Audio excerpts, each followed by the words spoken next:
Je travaille dans le monde de la technologie. Bon, ce n'est pas forcément le pays auquel vous pensez avec les technologies les plus développées, mais c'est vraiment mon domaine. Je travaille dans tout ce qui est digital, dans tout ce qui est Internet. Et alors, quand vous êtes dans ce domaine-là, il y a tout le temps des choses qui viennent dans les médias, ils appelleraient ça des marronniers. Hein, vous savez, c'est les thématiques qui n'en finissent jamais. Et alors, une des thématiques, par exemple, c'est la technologie, ça rend tout le monde autiste. Alors, je me suis posé la question, mais est-ce que c'est vraiment nouveau que la technologie ça rende autiste? Et la réponse est non. Toute nouvelle technologie rend la jeunesse autiste. Et donc, ça a commencé à m'intriguer un peu cette histoire de passé. Ensuite, quelque chose qu'on entend toujours aussi dans le monde de la technologie, c'est qu'est-ce qu'on est géniaux tous. Qu'est-ce qu'on a inventé? C'est incroyable, ces nouvelles idées là, partout. Que des nouvelles idées, 21e siècle, époque la plus innovante du monde. Par exemple, le financement participatif. Kickstarter en France, KissKissBankBank, etc. Quelle idée géniale! Je dis aux gens, mais vous êtes déjà allés à la messe? Ça fait 2000 ans que la religion catholique, elle se base sur le financement participatif pour exister. C'est vraiment une super vieille idée. J'ai commencé à creuser sur cette thématique-là. Alors, par exemple, les vendeurs en ligne, hein, eBay, Amazon et tout, et vous vous rendez compte qu'il y avait une société qui s'appelle Manu France, qui a été fondée en 1888, dont vous vous rappelez, je crois qu'ils ont fait faillite il y a une dizaine d'années, un peu plus d'une dizaine d'années, et qui en gros avait inventé tous les codes de ce qu'on appelle aujourd'hui le e-commerce, qu'on appelait à l'époque la VPC, la vente par correspondance. Alors par exemple, Amazon, c'est une des grandes nouvelles ces jours-ci depuis 2015, ouvre ses propres magasins physiques. On dit, ah c'est incroyable, c'est un distributeur à distance qui ouvre un magasin physique. Bon, ce qu'ils ont compris, c'est qu'il y avait une complémentarité entre les canaux à distance et les canaux physiques. Manu France faisait ça en 1900 et quelques, il y a différents magasins qu'ils avaient, donc vous commandiez à distance et vous pouviez retourner dans le magasin de Manu France, avoir des services, etc. On dit la grande innovation d'IKEA. La grande innovation d'IKEA, montez vous-même les meubles. Bon. Chez Sears, vous pouviez commander une maison à monter vous-même en 1923. Une maison qui arrivait en kit, dans des cartons. Il y en a qui sont encore debout de ces maisons. Donc pour vous dire, on n'a pas inventé grand-chose. Alors la grande peur du moment, les machines vont tous nous mettre au chômage. Il n'y aura plus d'emploi. Vous entendez ça tout le temps. L'intelligence artificielle, en ce moment, il y a deux gros buzz dans le monde de la technologie. Vous avez la blockchain, il faut une conférence de 4 heures pour vous expliquer ce que c'est, très intéressant. Et l'intelligence artificielle. Il n'y aura plus de travail, etc., etc., etc. Je dis, mais il n'y a plus personne pour allumer les lampadaires dans les rues, puis on ne se dit pas, mais c'est horrible, l'électrification a créé du chômage. Des gens qui ont perdu leur emploi récemment, qui l'ont perdu face à une technologie qui s'appelle Microsoft Word, c'est les compositeurs, on les appelait, qui mettaient les lettres. Est-ce que quand vous allez au bowling, vous vous dites « Ah, je suis vraiment pas sympa, j'encourage une industrie qui a tué des emplois ». Probablement pas, mais je vous rappelle que le bowling, il y a 100 ans, c'était comme ça. C'était des gens, souvent d'ailleurs des enfants. Je pense que le contremaître a vite jeté son fouet avant la photo, là, et il remettait les quilles. Je vais vous montrer une vidéo qui me fascine, c'est un métier qui n'existe plus. C'est une vidéo qui est prise en 1907 en Irlande. Est-ce que vous pouvez deviner quel métier fait la personne sur cette vidéo? Et qu'est-ce qui a disrupté, pour reprendre un mot du 21e? Non. Il permet de voler. Non. Réveil, quelqu'un vient de le dire. Exactement. Quand vous alliez à l'usine à 4 h du matin, avant qu'il y ait l'électricité, comme une horloge ça coûtait très cher, vous payez quelqu'un qui s'appelle un knocker up. Ça fait rire les Anglais, parce que ça veut dire, c'est un mot en argot en anglais aussi. Et donc c'est des gens qui venaient vous réveiller, et ces gens-là ont tous perdu leur boulot le jour où on a inventé le radio réveil. Bon. Alors qu'est-ce qui se passe? C'est qu'on voit des métiers disparaître autour de nous, on est en panique. Ce dont on ne se rend pas compte, c'est qu'il y a tout un tas de métiers qui apparaissent aussi.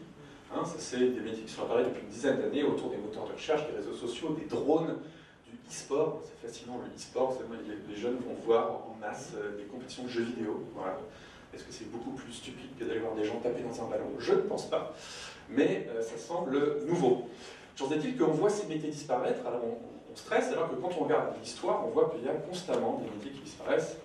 des métiers qui apparaissent. D'ailleurs, j'ai fait un petit tour à côté de chez moi, là, à Rolle, pour ceux qui connaissent la Suisse romande, et je regardais tous ces nouveaux jobs qui sont en train d'apparaître, bioénergéticien, microkinésie, radiesthésie, voilà. Je ne pense pas que ça existait il y a 100 ans, quand vous sortiez de la mine un petit peu cassé, on vous disait allez voir l'hypnothérapeute.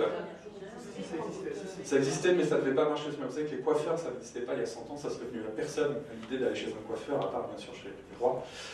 Mais voilà. Donc il y a tout le temps des métiers qui disparaissent, des métiers qui apparaissent, et cette affirmation comme quoi on vit l'époque la plus innovante du monde, ça ce sont les technologies de la Belle Époque. La Belle Époque c'est 1850-1914, ça s'arrête un petit peu abruptement en 14. Mais il y a l'électricité, le cinéma, l'aviation, la radioactivité, la vaccination, le froid artificiel, etc., qu'il faut intégrer dans la société. Il y a 30 nouvelles technologies à cette époque, il y en a 27 sur lesquelles la France est leader.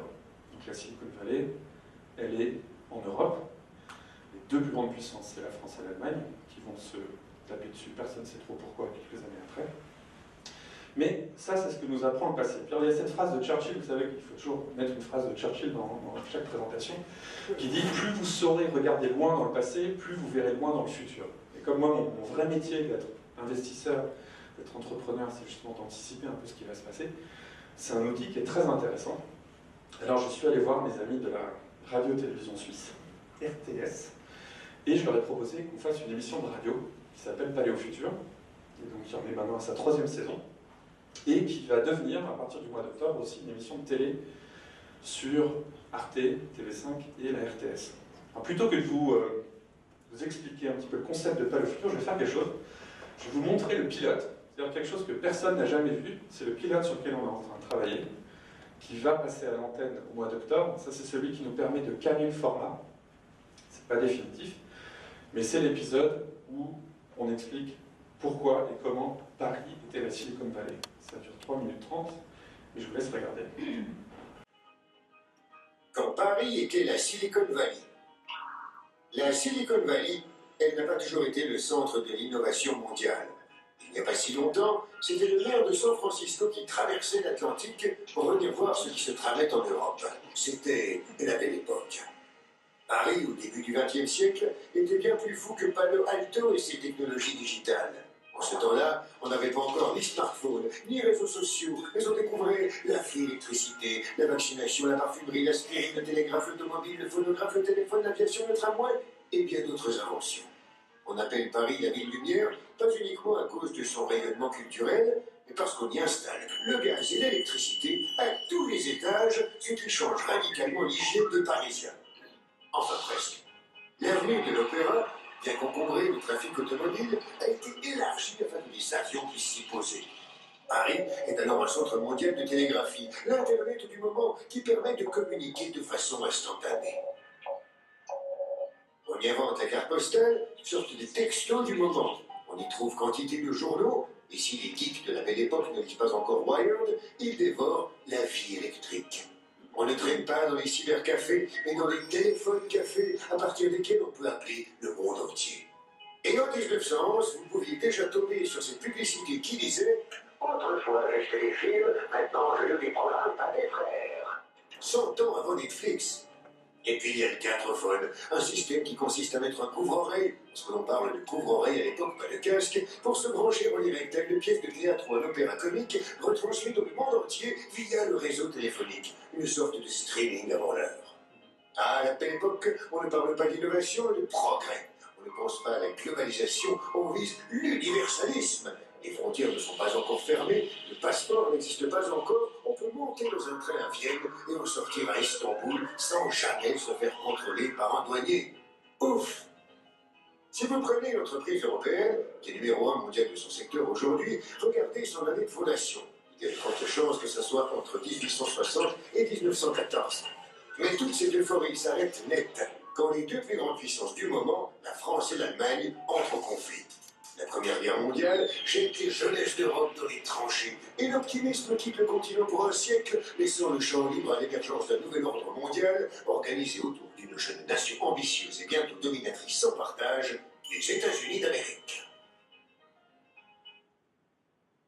Voilà, ça c'est l'épisode épisode, donc la diffusion sera au mois d'octobre sur Arte. On fait une dizaine d'épisodes, et donc vous voyez le concept, c'est de prendre en fait des situations d'aujourd'hui, des innovations d'aujourd'hui, genre le streaming, de voir que Pathé faisait ça il y a une centaine d'années, de voir qu'on n'allait pas dans des cybercafés, mais la technologie du moment c'était le téléphone, donc on allait dans des téléphones cafés, et qu'en fait, on a beau avancer, les choses évoluent, on retrouve quand même une sorte de trame de fond qui est vraiment très intéressante à observer. Alors sur ces parallèles présent-passé, et pour illustrer le côté innovant de l'Europe et de la France, je vais faire une plongée dans une industrie en particulier, qui est celle de l'automobile, puisque l'âge d'or de l'automobile a notamment été en France. Donc qu'est-ce que c'est l'automobile? C'est une révolution de la mobilité, des entrepreneurs visionnaires, des grands noms, on va parler d'eux, hein, l'équivalent d'Elon Musk aujourd'hui, ou des gens dont on parle dans ce domaine-là, qui sont partis sur des bases qui ont été posées par la révolution précédente, donc qui arrivent à la suite d'autres innovations. On va penser à tout ce qui est voiture à vapeur, par exemple, tout ce qui est calèche, qui construisent des plateformes complètes. Vous allez voir, c'est des vrais empires, comme aujourd'hui Amazon, par exemple, peut faire pareil. Un régulateur qui ne voulait pas de cette invention, qui a fermé complètement les yeux, et qui finalement a réagi très très tard. Vous allez voir les exemples, c'est assez rigolo. Et puis, c'est une technologie qui illustre bien le cycle de vie qu'on connaît. C'est-à-dire que c'est un produit qui est très compliqué, qui est d'abord réservé à une élite, qui ensuite va se massifier et qui va finir par devenir une nuisance. Ça vous rappellera peut-être un appareil que vous avez dans votre poche qui s'appelle votre smartphone. Alors, comment ça émerge cette industrie? D'abord, il y a des gens qui font l'itération d'avant, c'est-à-dire des vélos, des carrioles. Alors ça, c'est Peugeot. Donc, dans ces entreprises-là, on va trouver les racines des géants de l'automobile. Donc vous avez Peugeot, ça c'est de Dion Bouton, les tricycles, à l'étranger vous avez les Rover, les Triumph, etc. Et donc 1891, 91 pour mes amis suisses, Armand Peugeot oriente son entreprise vers l'automobile, c'est la technologie émergente. 1991, Panhard et Levasseur qui sortent le premier véhicule de série en France. 1897, premier brevet sur la transmission articulée, et 1898, la première Renault qui sort des ateliers de Billancourt. Et donc il y a une industrie qui va émerger, et la France va être en pointe de l'automobile à ce moment-là, pour vous dire, ça c'est donc les Renault, je crois qu'on est passé là de Dion Bouton, les premières Renault, le type B et le type C, aujourd'hui on dirait un peu des voitures d'enfants, comme ça c'est un petit peu rigolant, on va faire parc d'attraction. Il y a Peugeot aussi, bien sûr, à cette époque-là. Et donc, 1903, la France produit 30 000 voitures, c'est 48% de la production mondiale. Pour vous dire, à l'époque, on est à 11 000 voitures aux États-Unis. Donc, la France produit 3 fois plus de voitures. Il y a 30 constructeurs en 1900, il y en aura 57 en 1910, il y en aura 155 en 1914. Je pense que si, donc en 14 ans, on passe de 30 à 150, je pense que si on prend les entreprises Internet, on n'a pas une telle progression au XXIe siècle. En Suisse, on a une voiture très connue, la Pic-Pic, que certains d'entre vous connaissent peut-être, la Picard-Pictet, qui en fait est une voiture qui coûte très très cher, hein, 20 000 francs suisses à l'époque, c'était un véhicule de luxe, et qui sera notamment acheté par la Croix-Rouge et par l'armée suisse. Et donc c'est la voiture la plus rapide du monde à une certaine époque, qui gagne absolument toutes les courses. En 1914, au prix de l'Automobile Club de France de Lyon, la Pic-Pic atteint 170 km/h, ce qui sera le record de l'époque. Et puis la guerre arrivera, et pour raison de cette entreprise, l'usine va devenir une fabrique à obus, mais c'est une entreprise qui avait quand même 7500 employés en 1918, en fait qui a perdu suite à l'arrivée de la concurrence. Il y a un nom ensuite, alors est-ce que vous connaissez ce monsieur? Est-ce que vous connaissez son nom complet? Si vous savez qui c'est, vous êtes vraiment très très très fort. C'est monsieur Jules Philippe Félix Albert de Dion Vendôme de Malfiance, dit Jules Albert de Dion, voilà, qui va donner le nom à une des plus célèbres firmes de Dion Bouton. Il va s'associer avec monsieur Bouton en 1883, et puis il va remporter les premières compétitions de l'histoire automobile. Paris-Rouen, Paris-Bordeaux-Paris, Paris-Marseille, Paris. Et en fait, il a compris très vite une chose, il va devenir un des plus grands entrepreneurs du secteur, parce qu'il va créer un écosystème, que juste une voiture, ça ne suffit pas, qu'il faut créer beaucoup de choses autour. Alors, il va commencer à structurer l'industrie automobile, et il va notamment fonder la Chambre syndicale de l'automobile en 1898. Ça, c'est le déjeuner où a été fondée cette chambre syndicale. Et donc, ça va regrouper tous les professionnels de l'automobile qui, à l'époque, sont vraiment les start-upers. C'est vraiment les jeunes entrepreneurs. Et puis, le but, c'est que le régulateur commence à s'intéresser petit à petit, puis c'est de peser en tant qu'industrie sur ce qui se passe. Il va fonder l'Automobile Club de France aussi, en 1895. C'est un cercle mondain, parce qu'à l'époque, les voitures, c'est réservé aux gens qui peuvent se les payer, c'est un produit qui est très très cher. Et puis aussi, cet Automobile Club de France, il va s'occuper d'un petit détail, c'est que c'est lui qui va installer les panneaux indicateurs d'obstacles agréés, comme ça s'appelait à l'époque, entre 1902 et 1904. Donc, les premières voitures, bien sûr, il n'y avait pas de goudron, il n'y avait pas de panneaux indicateurs. C'était un peu plus compliqué. En 1900, il va aussi lancer un média, qui va être le journal de l'automobile, et puis il va même créer une institution qui continue à exister aujourd'hui, qui est le Salon de l'automobile, qui est fondé en 1898 à Paris, en 1905 à Genève. Donc vous voyez qu'il a un produit, il a besoin qu'on parle de ce produit, il a besoin de rassembler les forces de ce qui est à l'époque une industrie qui est émergente, et donc il crée des événements pour qu'on parle des produits, pour que les gens viennent, pour que les entreprises puissent montrer ce qu'elles font. Il crée des médias pour toucher les gens de façon régulière. Il structure, avec ses concurrents, son industrie. Le salon de l'auto, vous voyez à quoi ça ressemblait à cette époque-là. Vous voyez tous les constructeurs qui venaient. C'était énormément de modèles, et donc des voitures assez légères. Et vous voyez que, tout comme aujourd'hui, les gens se pressent dans les grandes messes technologiques à la Silicon Valley, à cette époque-là, les gens étaient aussi friands d'innovation. Vous savez peut-être que l'exposition universelle de Paris, pour lequel on a construit le Grand Palais, le Petit Palais, la Tour Eiffel, etc., a accueilli 50 millions de visiteurs. Il n'y avait pas EasyJet, il n'y avait pas le TGV, et ça reste de très très loin l'événement où il y a le plus de monde dans l'histoire de l'humanité. Il y avait même, il détruisait certains trottoirs et il mettait des tapis roulants à la place. Il y avait des tapis roulants pour remplacer les trottoirs. Regardez les vidéos, vous les trouvez sur YouTube. C'est assez effarant. Et donc, De Dion comprend qu'il faut faire un réseau, donc il met ensemble les constructeurs, il fédère aussi les consommateurs expérimentaux, ces gens qui testent ces voitures, qui ont moyen de se les payer à travers les clubs. Il va aussi vers les athlètes, donc les gens qui font la compétition, les ingénieurs, les journalistes. Son objectif, c'est pour pouvoir développer son industrie, en faire un objet de consommation pratique, donc le sortir un petit peu de la niche, et puis casser l'image d'un objet luxueux, comme, voilà, pour faire une analogie avec aujourd'hui, il y a 30 ans, si vous aviez un téléphone portable, c'était une valise Samsonite, et puis vous faisiez partie d'une élite, il y a peut-être quelques dizaines de milliers de personnes, plus, qui avaient ce genre de technologie. Alors De Dion, vous savez, au XXIe siècle, on dit qu'il faut absolument accepter l'échec. C'est des problèmes qu'on a en Europe, on n'accepte pas que les gens se plantent. De Dion s'est pas mal planté, en l'occurrence, il a fait aussi plein de choses qui n'ont pas du tout marché. Et il a notamment fait une société de taxi qui s'est lamentablement plantée. Ça, c'est une des actions. Alors, vous savez peut-être qu'il y a pas mal de constructeurs automobiles du XXIe siècle qui sont en train de penser à ça, et notamment Tesla, de nouveau, qui veut que pendant que vous n'utilisez pas votre voiture, elle aille se conduire automatiquement autour et puis vous ramener de l'argent, histoire que vous puissiez retrouver des cigarettes écrasées sur votre tableau de bord. Il a lancé la Société française des machines à outils, vous voyez, pour améliorer son outil de production. Et puis alors, il y a eu un conflit avec ses associés.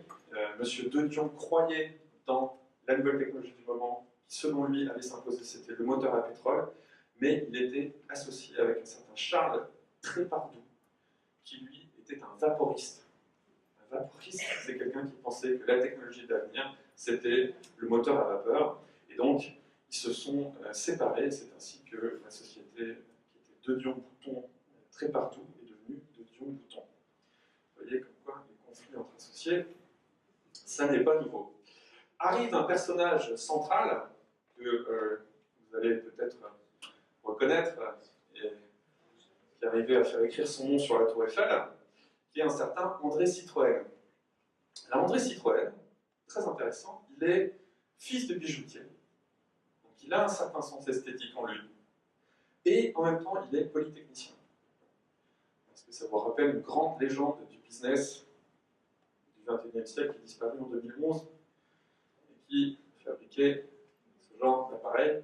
C'est exactement comme Steve Jobs, qui est un truc qu'on a toujours mis en avant sur Steve Jobs. Pourquoi les produits Apple sont tellement beaux? Parce que notamment, il a fait des études de calligraphie et il est ingénieur. Donc il avait ce mélange art et technique que d'ailleurs, à l'époque, on avait un nom pour ça, c'était les arts et métiers. Ça n'avait rien d'étonnant.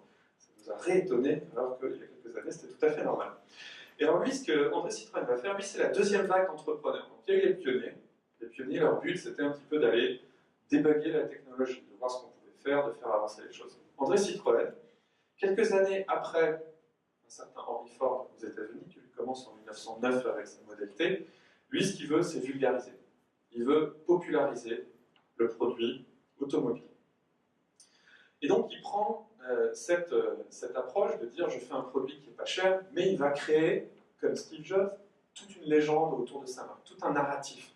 Tout le côté, si j'avais un col roulé noir et que j'étais un directeur artistique parisien, je vous dirais, il voulait faire du branding, ou il voudrait faire, comment ils disent, une marque aspirationnelle. Voilà, vous savez, vous faire rêver par rapport au produit. Une expérience de marque, voilà, c'est ça que je cherchais. Et donc, il va aller chercher les meilleurs architectes du moment pour créer ses concessions. J'ai mis des photos de quelques-unes, vous allez voir, ça c'est... Regardez, ça c'était un garage Citroën, vous voyez, il y a des immenses baies vitrées, des produits qui sont mis en avant à l'intérieur de façon très luxueuse, il y a beaucoup d'espace. Et en fait, dans chacune des villes, vous allez retrouver ces temples, vraiment, à la gloire de la marque Citroën, qui sont toujours dans les endroits les plus visibles. Je n'ai pas les lieux, mais voilà, ça c'est la place d'Évreux à Louviers, Louviers qui doit être une des plus grandes villes de France, parce que je ne la connais pas. Je m'excuse s'il y a quelqu'un de Louviers dans la salle, mais pour vous dire que c'est une marque qui justement est allée s'installer partout, qui a maillé le territoire, et voilà, qui va créer cette espèce de rapport métaphorique entre les clients et le produit, alors que ça devient un produit de masse. Il y a ce côté un peu antinomique. Les gens qui bossent dans le luxe vont vous dire que juste un des concepts du luxe, c'est que tout le monde ne peut pas se le payer. Un des génies d'Apple, ça a montré d'avoir fait des produits de luxe que quand même pas mal de gens arrivent à se payer. Et alors lui aussi, il a cette idée qu'il faut un écosystème, et donc il va lancer autour des voitures des notions de service. Pourquoi? Parce qu'imaginez quand même qu'à l'époque, aujourd'hui vous faites 100 km dans une direction, vous allez croiser 5 stations-service. Forcément, à l'époque, il n'y a pas de station-service. Donc, il y a tout un tas de problèmes, c'est que les gens ont des voitures dans le centre des villes, et puis dès qu'ils quittent le centre, eh bien, ils ne vont pas trouver d'essence. S'ils ont un pneu qui éclate, il n'y a personne qui pourra les aider, etc. Donc, un des enjeux pour développer ce produit, ça va être de lancer tout un tas de services. Et donc, Citroën est un des premiers à comprendre ça. Et voilà, vous pouvez le voir ici, révision gratuite, des stations-service, des services forfaits, un catalogue de réparation, des échanges, des assurances, etc. Puis en fait, on n'est plus en train de vous vendre un produit, on est en train de vous vendre un service de mobilité quelque part. Vous achetez un package entier. Et ça, ça rappelle bien sûr ce que fait Apple, de nouveau, hein, on peut le citer, avec voilà, ce côté aspirationnel et le côté service. Et donc, Ford, c'est 1909, André Citroën, c'est 1917, la voiture pour tous, marché de consommation courante. Et donc, il veut fabriquer en grande série, il veut diffuser ses produits en grande série, il resserre les marges à l'extrême, et il veut absolument tout contrôler. Intégration verticale, on dirait, donc les succursales, les stations de montage, les concessionnaires. Et puis, il y a vraiment toute une religion autour de la marque. Il y a, comme vous avez les gens qui sont du bord PC, les gens qui sont du bord Mac, les gens qui sont du bord iPhone, les gens qui sont du bord Android. Vous avez vraiment à cette époque-là la figure de Citroën qui est une sorte de un peu déifiée comme ça. Et donc, le réseau se développe. Il y a énormément d'ateliers qui fleurissent sur le territoire. Et donc, ce que dit un dépliant de 1919, c'est... Hop, voilà, je ne sais pas pourquoi ça saute à chaque fois. Donc là, on vous met en avant les différents services, et puis le dépliant 1919 vous dit l'usine André Citroën procède à l'installation dans tous les arrondissements français, il y en a beaucoup d'arrondissements français, de représentants de sa marque, pourvu d'un stock de pièces de rechange constamment tenu au complet. Donc on va vraiment chercher à ce que la marque soit présente tous les 15, 20, 50 km. Et ça rappelle vraiment l'installation qu'est en train de faire aujourd'hui une marque comme Tesla, puisqu'elle développe une nouvelle technologie qui est basée sur l'électricité. Les clients doivent pouvoir aller rechercher leur voiture, c'est une infrastructure qui n'existe pas. Et donc aujourd'hui, c'est vrai qu'on est habitué au fait que les stations-service soient opérées par d'autres entreprises que les constructeurs automobiles. Mais quand un constructeur automobile veut installer sa technologie, installer son réseau, eh bien, il est obligé de supporter le coût. Et ce qui est en train d'arriver aujourd'hui avec la voiture électrique est exactement ce qui s'est passé il y a une centaine d'années avec la voiture à pétrole. Donc petit à petit, vers 1920, le réseau devient un des principaux arguments de vente de Citroën. Ça devient une de ses forces. Les autres voitures tombent en panne, vous ne trouvez pas les pièces, ça n'est bien sûr pas standardisé. Quand vous êtes chez Citroën, la voiture tombe en panne, on va vous aider. Il y a 250 agents en France, ce n'est pas les points de service, hein, c'est des agents. Et alors les agents, ce sont des entrepreneurs indépendants qui reçoivent une patente et qui ont signé un contrat avec M. Citroën et qui s'engagent à commander un certain nombre de voitures. Et donc là, qu'est-ce qu'on retrouve? On retrouve un petit peu le modèle Uber. Pardon. Les franchises, exactement. La franchise McDonald's ou le modèle Uber, où vous êtes indépendant et vous vous rattachez comme ça à une marque. Donc premier constructeur national en 1921, avec plus de 100 voitures par jour qui sortent des usines Citroën. Et en 1932, deuxième rang mondial pour Citroën. Et alors, il y aura tout un tas d'innovations financières aussi qui vont venir, parce que Citroën réfléchit vraiment en termes d'écosystème, en termes de plateforme. Et donc, il fait ces fameux forfaits de réparation, qui sont très très innovants à l'époque d'ailleurs. Aujourd'hui, si j'avais un forfait pour ma voiture, je le prendrais aussi. Et alors, il fait un autre truc qui est très intéressant, c'est qu'il fait la prévente. C'est-à-dire que les agents doivent payer des dépôts pour des voitures qu'ils recevront plus tard. Pourquoi? Parce qu'il y a un outil de production qui coûte extrêmement cher à financer, et donc c'est une sorte d'investissement par les clients eux-mêmes, hein, c'est du financement participatif dans sa plus pure forme, et donc l'agent doit verser 1000 francs plus 125 francs de cautionnement, il reçoit ensuite un escompte forfaitaire de 500 francs français et 25% sur les pièces détachées, plus une bonification de 250 francs par voiture livrée. Donc, prépaye, on se refait après, et plus on vend, plus on gagne d'argent. Et donc ça rappelle de nouveau ce qu'a fait Tesla en 2016. Ils ont lancé le modèle 3, et puis ils ont eu 325 000 réservations à 1000 $ l'unité, des gens qui ont prépayé une partie de leur voiture. Tout le monde a trouvé ça génial, mais Citroën avait fait ça il y a une centaine d'années. Comme quoi, ça ne va pas être si novateur que ça. Citroën a aussi beaucoup innové dans sa communication, dans sa publicité. Alors, on retrouve entre 1928 et 1930 des pages mensuelles des propriétaires, des futurs propriétaires de voitures Citroën, qui est imprimée en dernière page d'une centaine de quotidiens français. Une centaine de quotidiens français, à la fin, vous trouvez une page Citroën, et puis ça fait 15 millions d'exemplaires de ce qu'on appelle aujourd'hui un infomercial. Vous avez des nouvelles sur la marque, mais qui est insérée dans les médias normaux. Il fait des deals avec ses concessionnaires, donc il subventionne 40% de leurs frais de publicité locale, avec quelques conditions.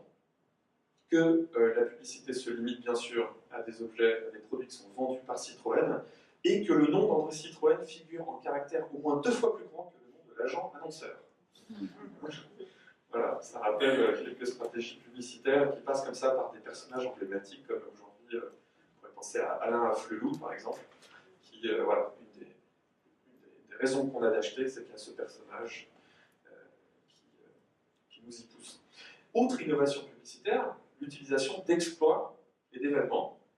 Alors, il y a les rallye raids à l'époque, comme en 1922, l'expédition d'autochenille Citroën Kégresse, qui réalise la première traversée du Sahara en automobile. Alors vous voyez ce qu'ils utilisent, donc c'est pas bien sûr des voitures de série, c'est des prototypes, c'est des voitures qui sont modifiées, qui sont enhardies pour les conditions qu'elles vont rencontrés. Et alors vous voyez un détail, hein, c'est que tout ça, on filme. Et on fait ce qu'on appelle au XXIe siècle content marketing, c'est-à-dire qu'on utilise une histoire pour raconter les valeurs d'une marque. Et donc vous voyez les différents trajets qui étaient faits. Et d'ailleurs, je crois que c'est Citroën. Quand Citroën avait fini de développer une voiture, il l'amenait à Pékin et la voiture devait rentrer toute seule, était conduite jusqu'à Paris. Et si elle faisait Pékin-Paris sans tomber trop en panne, sans avoir trop de problèmes, à ce moment-là, on estimait qu'elle était prête à être mise sur le marché. Donc 1924, expédition Citroën Centrafrique, entre autres, on a eu plein. Qu'est-ce que ça rappelle? Parce que Citroën continue à faire aujourd'hui. C'est une marque qui est toujours impliquée dans des exploits, que ce soit le Paris-Dakar, où voilà, ils sont en l'occurrence dans les rallyes Citroën-Peugeot sont ensemble. C'est vrai que l'image n'est pas très bien. Mais voilà, ça reste une stratégie très connue. Alors il y a une énorme marque qui est très connue des gens qui font de l'événementiel parce qu'elle ne communique que comme ça, c'est Red Bull. Red Bull s'est mis sur la carte mondialement en ne faisant que du financement de sport extrême, d'événements, que ce soit des gens qui sautent d'un ballon ou des rallyes ou des parachutistes, etc. Donc c'est une stratégie qui est très ancienne et que entre Citroën maîtrise déjà au début du XXe siècle. Donc les espaces physiques sont standardisés. Hein, il y a on appellerait ça une Bible aujourd'hui dans le monde du design. Je cite un architecte qui parlait des bâtiments Citroën. En France, même en l'absence de toute désignation, on reconnaît un des édifices construits ou aménagés pour l'une des innombrables organisations Citroën, puisque il y a vraiment une patte. On doit avoir le nom de Citroën qui est en haut de l'affiche. On va retrouver le double chevron sur les vitres, sur les ornements des poignées de porte, sur les tenues du personnel, sur chacune des pièces détachées, bien sûr sur le produit lui-même. Et donc il y a une obsession de l'homogénéité de la marque, de vous immerger dans un univers où vous allez être complètement pris dans l'univers Citroën. Et donc là on est carrément dans la recette Apple, c'est mot pour mot ce qu'ils appliquent. Vous voyez, c'est à peu près les mêmes codes, des espaces très grands, des vitres, quelque chose qui vous invite comme ça à venir à l'intérieur. Et donc voilà, c'est un modèle très Apple et c'est un modèle très McDonald's et tout ce qui est franchise en général. Alors le régulateur, vous savez que c'est Napoléon Ier qui a rendu obligatoire la circulation à droite du bon côté. Sur un bateau anglais, on va dire. Vous conduisez du mauvais côté, messieurs, dames. Napoléon Ier qui dit en 1804 qu'il faut circuler à droite de la chaussée. Alors il y a pas encore de voiture. Alors que les Romains circulaient à gauche. Étonnant. Il a peut-être voulu faire le contraire. Mais donc au début, quand les voitures sont mises comme ça sur les routes, elles sont lâchées complètement dans la nature. Il n'y a aucune règle. Et bien sûr, il y a un élément essentiel qui n'existe pas, c'est le permis de conduire. Le certificat qui donne le droit de posséder un véhicule à moteur est créé en 1896. Et alors, est-ce que vous savez pourquoi est-ce qu'on dit une plaque minéralogique? Parce que c'était les services des mines qui s'occupaient du charbon, etc., qui a été chargé. Vous êtes très très fort. Pourquoi ça s'appelle une plaque minéralogique? Parce que il y avait tellement peu de gens qui passaient le permis qu'on allait le passer directement avec un ingénieur du service des mines qui était, lui, seul habilité à délivrer un permis de conduire. C'est comme ça qu'on est arrivé aux plaques minéralogiques. 1899, premier décret visant la circulation automobile. Donc on est 8 ans après les premiers véhicules. Donc on veut dire entre le moment où on lâche cette technologie sur le marché et le moment où le régulateur commence à s'en occuper, c'est 8 ans. C'est à peu près le temps qu'on a connu au XXIe siècle autour des technologies digitales. On reviendra un petit peu. 1904, code de la route. Il n'y a pas de code de la route, forcément. Il n'y a pas de permis. Il n'y a pas de code de la route.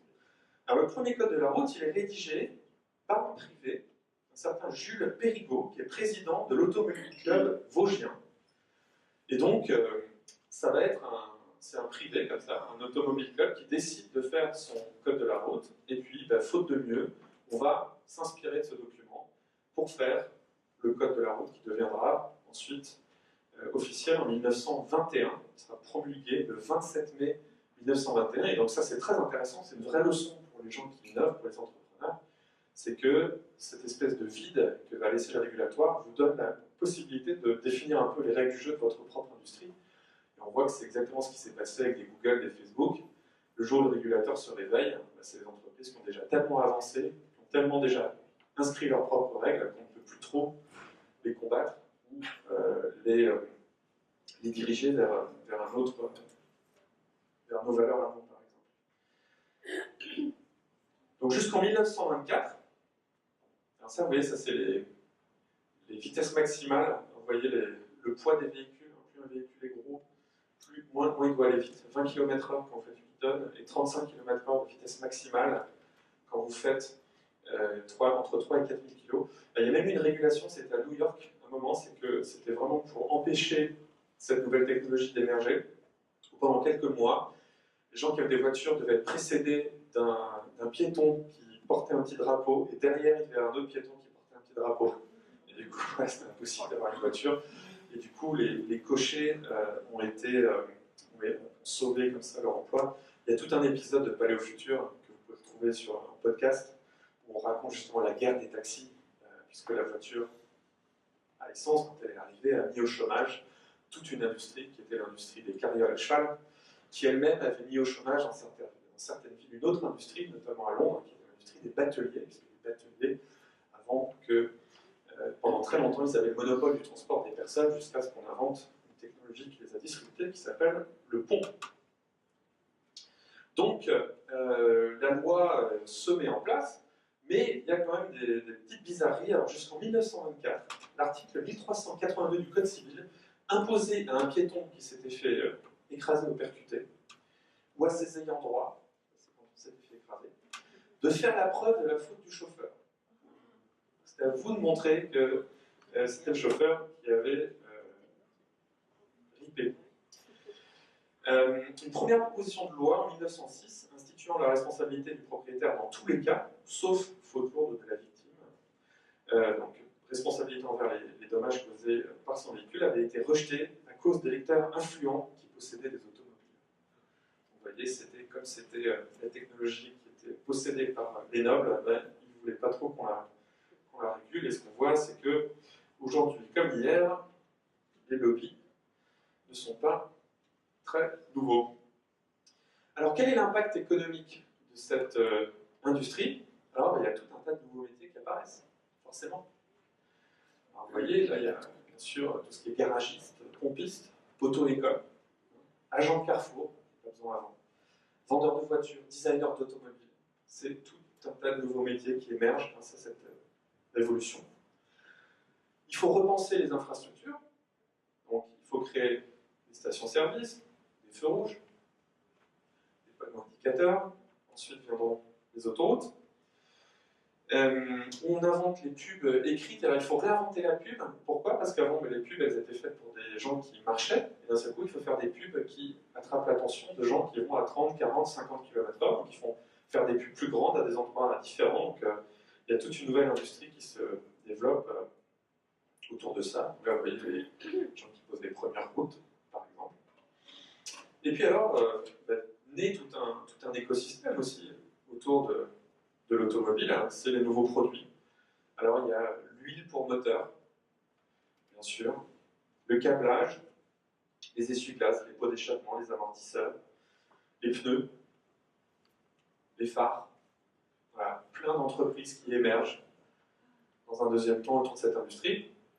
Et puis, il y a même des choses qui sont plus à l'intérieur des entreprises, à l'intérieur des usines qui émergent, par exemple des nouveaux outils.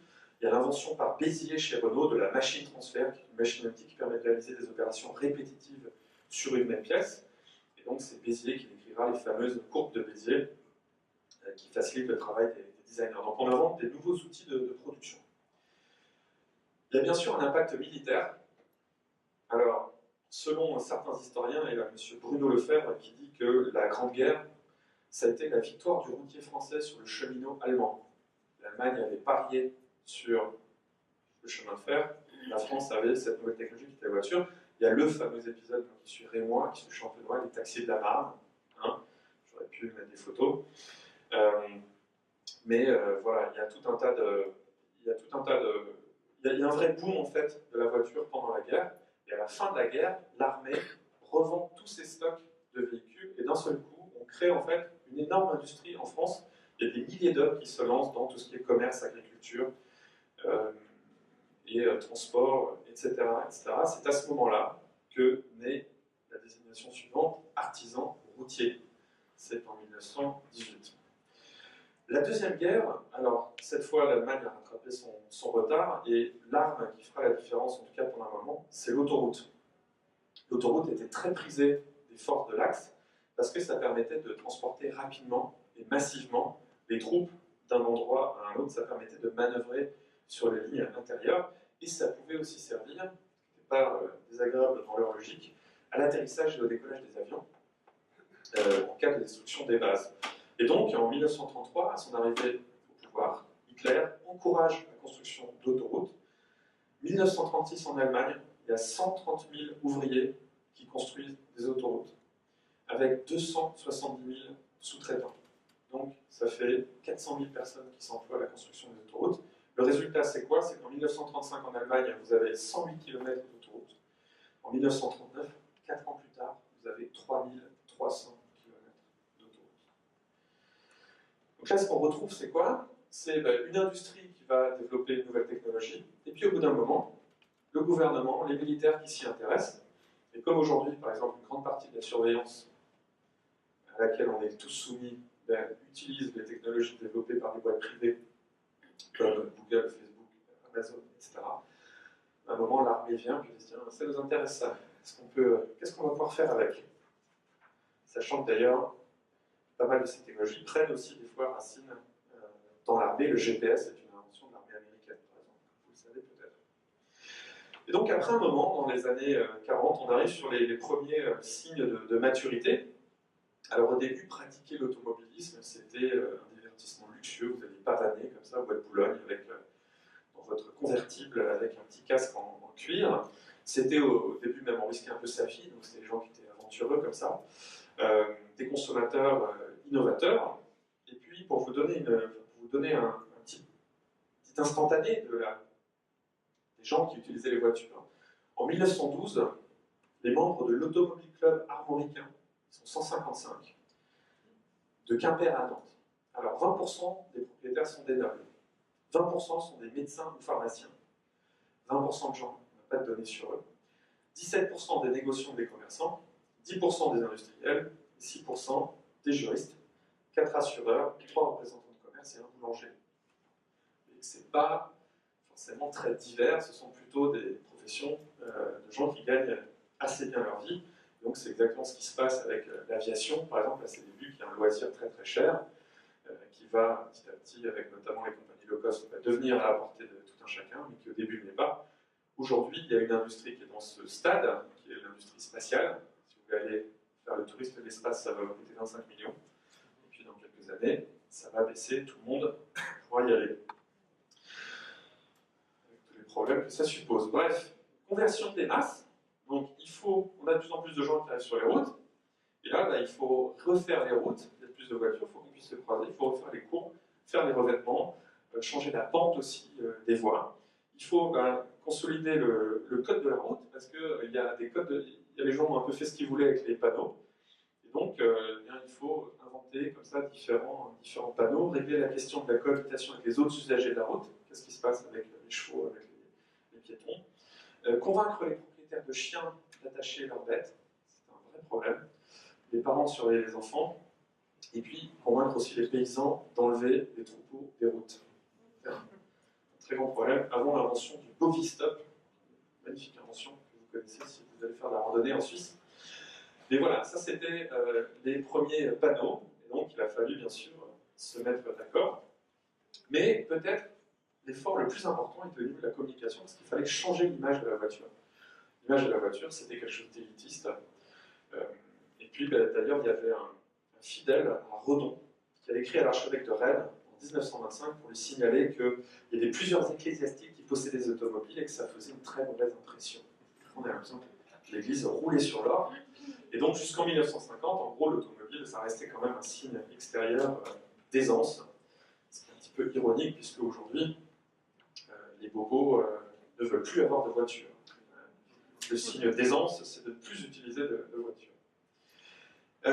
Donc, on a tout un tas de choses à faire quand même avant de pouvoir faire de l'automobile un produit de masse, et notamment mettre des bornes, des bornes qui ont été mises par Michelin. Michelin édite des cartes, il faut bien faire des cartes, pas de cartes pour se déplacer. Donc, ils vont sortir leur fameuse carte, ils vont flécher les routes. Et puis, il y a une autre industrie qui va vraiment émerger alors, de très très fort. Elle existe depuis un petit moment. Thomas Cook, je crois que c'est des milieux du 19e, mais c'est le tourisme. Et donc, on va commencer à faire des guides, on va commencer à faire des auberges qui vont se situer autour des villes, à distance que les voitures arrivent à atteindre, et puis qui correspondent aux exigences de l'hygiène urbaine, puisque d'un seul coup, vous mettez des gens qui ont l'habitude des standards urbains, et vous les mettez dans la campagne, ce qui arrivait quand même beaucoup moins avant. Donc ça crée tout un impact sur le tourisme. Voilà, il y a tout un écosystème médiatique qui va apparaître, hein, le journal L'Auto, le journal Le Vélo, qui change de titre en 1905 et devient le journal de l'automobile, du cyclisme et du sport pour ne devenir que le journal de l'automobile. Au bout d'un moment, la vie automobile est créée. Et puis le temps fait son œuvre, donc c'était un produit qui était spécial, ça devient un produit quotidien. Les records se tassent. 1902, Léon Serpollet, 120 km/h à bord de l'œuf de Pâques. À l'époque, on donnait encore des noms comme ça aux voitures, équipées d'un moteur à vapeur. 1905, dernier record de vitesse avec un véhicule à vapeur. 1909, la barre des 200 km/h est dépassée avec un véhicule équipé d'un moteur Benz qui fait 202 km/h. 1924, 235 km/h. 1928, 334 km/h, c'est pas mal, 1928. 1937, 500 km/h. Et 1947, le dernier record de vitesse avec un véhicule à moteur à explosion, 634 km/h. Donc depuis 1947, on ne va pas plus vite. Donc le côté exploit s'arrête un petit peu autour de cette technologie. Donc ça rappelle ce qui s'est passé pour nous avec tout ce qui est ordinateur. Rappelez-vous, il y a 15 ou 20 ans, vous mettez en avant que le processeur allait plus vite. On vous disait il y a 1 GHz, 2 GHz. Aujourd'hui, on ne parle plus de ça parce que ça n'a plus vraiment d'intérêt. Tout tourne à peu près pareil. Et donc, c'est des technologies qui font plus rêver. Et puis, il y a l'arrivée du low cost. Alors, comme on l'a connu dans pas mal d'industries, comme ça arrive à chaque fois dans le monde de la technologie, il y a le low cost. Un des premiers acteurs, c'est Simca. Simca est créé par Fiat. Et alors, ce n'est pas un constructeur, Simca, techniquement, c'est un monteur. C'est-à-dire qu'ils vont reprendre en fait des pièces qui sont faites pour d'autres modèles, ils vont légèrement les adapter, puis ils vont recombiner ça dans une marque. Et puis là, c'est redoutable parce que ça casse le marché, c'est des prix qui sont extrêmement bas, on n'a pas besoin de faire les coûteuses études pour designer les modèles. Il y a tout un tas d'économies d'échelle, et en fait, ça rappelle ce qu'a fait Renault il y a quelques années, si vous vous rappelez, en lançant une nouvelle marque, qui est Dacia. Voilà, donc Simca, c'est exactement la même idée 40 ou 50 ans avant. Il y a bien sûr une concentration, alors ça aussi c'est inhérent au capitalisme. Au bout d'un moment, il y a trop d'acteurs, la concurrence s'effrite, les uns rachètent les autres. Donc, de la fin des années 60 aux années 80, il y a une vague de concentration et de regroupement. Ça réduit le nombre de constructeurs. Donc Citroën rachète Panhard en 1805, puis Maserati en 1965, puis Maserati en 1968. Peugeot rachète Citroën et les filiales européennes de Chrysler pour former le groupe PSA. Renault prend le contrôle d'American Motors avant de le céder à Chrysler. Volkswagen, Audi, Seat, Skoda, Fiat acquiert Alfa Romeo, Ferrari, Lancia, etc., etc. Donc ça, c'est de nouveau ce qui se passe. Si vous regardez aujourd'hui des industries très matures en France, comme les supermarchés, vous avez 3 ou 4 grands groupes qui se battent pour la suprématie sur ce marché. C'est toujours comme ça que ça se passe. Et alors, un des derniers pas que fait toujours l'innovation dans l'histoire, vous regardez, ça se vérifie à peu près à chaque fois, c'est que de cette innovation de niche pour une petite clique, une petite élite, ça devient un produit de grande consommation qui est accessible à tous, et fatalement, au bout d'un moment, ça devient une nuisance. Et donc, au départ, l'automobile, c'est un symbole de liberté, ça vous permet de vous échapper, et puis assez vite, on se rend compte qu'il y a des soucis. Alors, il y a une note de l'inspecteur général des services techniques de la voie publique, de l'éclairage et du nettoiement de la ville de Paris, l'ingénieur des ponts et chaussées Bouteville, en 1933, donc c'est il y a 85 ans. Il dit la chose suivante: le mal n'est pas nouveau, mais il a gagné considérablement depuis une douzaine d'années en profondeur et en étendue. Alors qu'il ne sévissait naguère que dans les quartiers d'affaires de quelques grandes métropoles, comme Londres, New York ou Paris, il se manifeste aujourd'hui jusqu'aux confins de ces vastes agglomérations urbaines, et on doit s'en occuper aujourd'hui dans toutes les villes de quelque importance. Il parle bien sûr des embouteillages qui deviennent un vrai problème social. Et alors pourquoi? Par exemple, entre 1920 et 1932, le taux de croissance de l'automobile, ça a été 364% par an sur Paris, 727% par an pour Lille. Ça fait vraiment beaucoup. Pour donner quelques chiffres de la Suisse, 2008, 10 milliards de bouchons, 2016, 24 milliards de bouchons.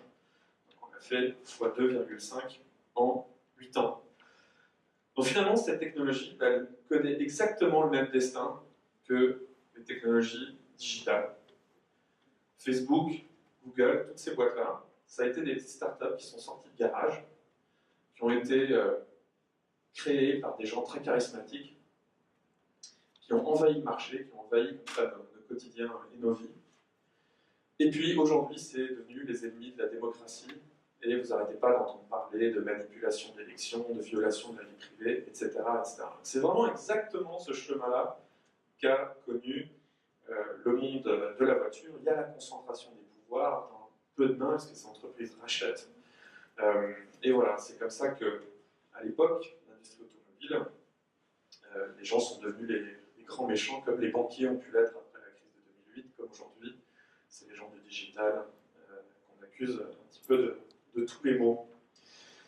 Donc en résumé, qu'est-ce qui s'est passé? On voit qu'il y a eu une transformation des acteurs, des gens qui travaillaient dans l'industrie du vélo, qui sont devenus des faiseurs de voitures. Comme aujourd'hui, vous allez avoir des entreprises qui faisaient des voitures à essence, qui vont devenir des voitures, des producteurs de voitures électriques, ou même qui vont vous offrir des solutions clés en main de mobilité. Les chemins de fer suisses, maintenant, vous donnent un espèce de forfait, vous payez 1 000 € par mois, et vous recevez une voiture, un accès illimité au train, des bons pour prendre le taxi, des accès à tous les vélos en location dans les villes. Donc on imagine, au-delà du produit voiture, on vous vend une espèce de solution de déplacement qui va tout inclure. Donc ce changement d'une époque à l'autre, il est récurrent. Il y a bien sûr la problématique de l'installation d'un système de ravitaillement qu'on est en train de vivre aujourd'hui avec la voiture électrique, qui s'est posée au moment où il a fallu faire les stations-service. On retrouve énormément de stratégies similaires au début du XXe avec notre début du XXIe, donc le prépaiement pour des produits qui ne sont pas encore construits, le côté tout inclus, 3 ans de garantie, etc., qui est né à cette époque-là, le côté branding, faire attention à sa marque, créer un côté un peu mystique, utiliser des aventures, du vrai contenu pour faire exister sa marque. Et puis, on voit que ça a exactement les mêmes résultats à notre époque que ça a eu à cette époque-là. Les prix qui baissent avec le temps, un objet qui était exceptionnel, qui était spécial, qui devient un objet quotidien, qui perd de sa mystique, qui ne fait plus rêver, et qui finit par devenir une nuisance. Comme je disais aujourd'hui, je pense que le smartphone que vous avez dans la poche, une des grandes discussions, c'est comment faire pour qu'il nous rende moins addictifs, alors que c'est un appareil qui était complètement magique il y a 10 ans, et c'était extraordinaire d'en avoir un. Donc en fait, ce que j'espère vous avoir montré pendant cette heure, c'est qu'on n'a rien inventé, pas grand-chose. Moi, je trouve que c'est plutôt rassurant. En fait, on se sent vite face à tout ce qui se passe, perdu par rapport au changement technologique. Et en fait, je vous invite à bien regarder, parce que la plupart plupart des nouvelles innovations qui sortent, vous arriverez à les relier assez facilement à des choses qui se sont déjà déroulées dans le passé et auxquelles on a très bien survécu jusque-là. Merci beaucoup à tous.